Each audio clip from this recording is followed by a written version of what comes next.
let's tell you, to understand the implications globally and in India of the pandemic coronavirus, we are now joined by a very important guest. He is the IMF India Chief, Mr. Ranil Salgaro, who's joining us live on the story. Mr. Salgaro, thank you for being with us. A very warm welcome. You're joining us from Washington. So a very good morning to you there, a good evening here. Our first question, the IMF Outlook Report is out and it's clearly predicting, earlier it had predicted there would be a 3% growth in 2020. Now it's obvious after this there could be a recession. What globally lies ahead, Mr. Salgaro, for the world? So yeah, we think the impact of coronavirus will be very significant for the global economy. As you noted, we expected growth for 2020 to be above 3% before the pandemic began. Now we expect growth to actually contract by 3%. And this primarily reflects the impact of the pandemic, including the containment measures that we've seen throughout the world.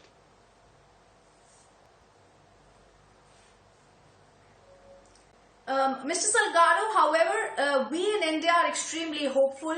We've been one of the first countries to have taken immediate measures, whether it was a national lockdown, whether it was immediate steps. The numbers that are coming in for India are at a growth rate of 1.9% projection. So what lies ahead, sir, for India? Right. So for India, we also, as you noted, have downgraded growth to 1.9%. That is growth significantly below what India would normally expect and what we had expected prior to the pandemic. This again reflects that the government, we think appropriately, began containment measures first, and then did lock down the country to prevent to limit the spread of the virus. And we think that was a good measure. But that of course has an impact on the economy, and you've probably already seen that. And that is why we are expecting growth both to have slowed down in March and then into the new fiscal year. That is the reason behind the downgrade in India growth down to 1.9%.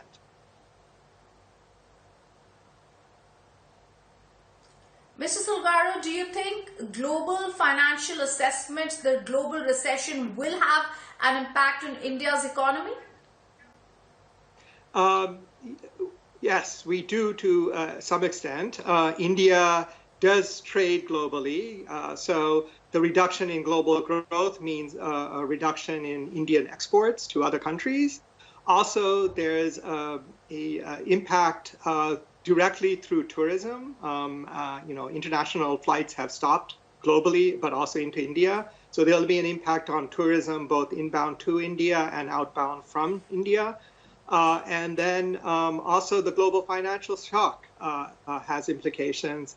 It can lead to higher borrowing costs, say, in India and globally. I would add, though, there are other offsetting measures that are occurring. There are offsetting measures occurring. One that helps India is the lower global oil prices. Lower global oil prices do help India. That's one thing.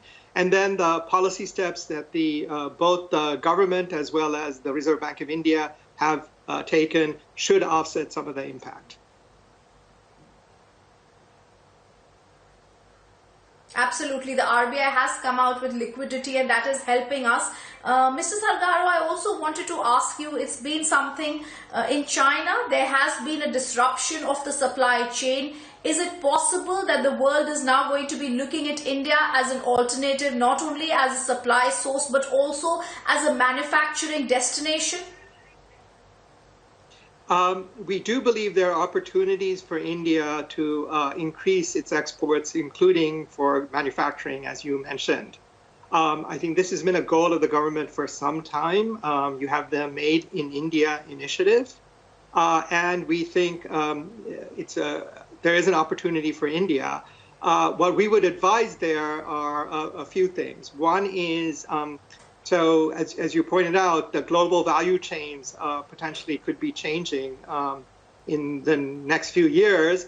and India needs to try to take advantage of that. What we say is India needs to improve what we call its backward linkages. So it needs to be able to be part of that global value chain. And when we talk about backward linkages, that means we need it easier to, for example, to import in capital goods and intermediate goods into India. That would be part of it. And second, and this is in line with the government's own efforts, it is to improve both India's infrastructure, the roads, the ports, etc., as well as improve the business climate that will help both investors in India, domestic investors, as well as could attract more foreign investment.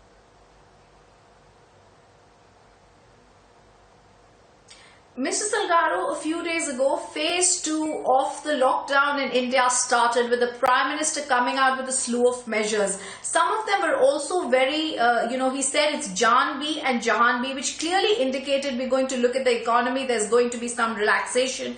But there's a clear attempt in India when he says nobody should be fired, when he's coming forward and the RBI is giving liquidity, when there is a certain push right now to ensure that everybody in the household is being given food. How are you looking at the measures that are being taken right now by the government, and how do you think once the COVID is over, the government should be moving forward?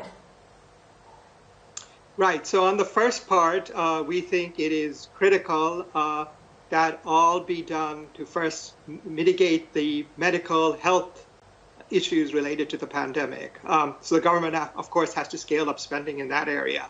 For the second part, in terms of the government providing both, kind of food to households as well as cash transfers in cases as well, we think that is also a very good step.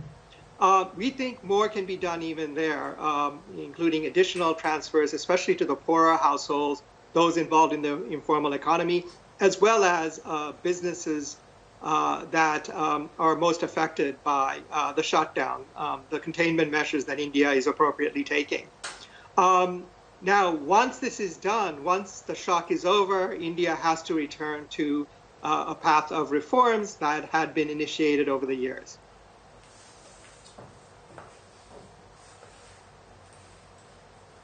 Absolutely. Mr. Ranil Salgado, IMF Chief Head,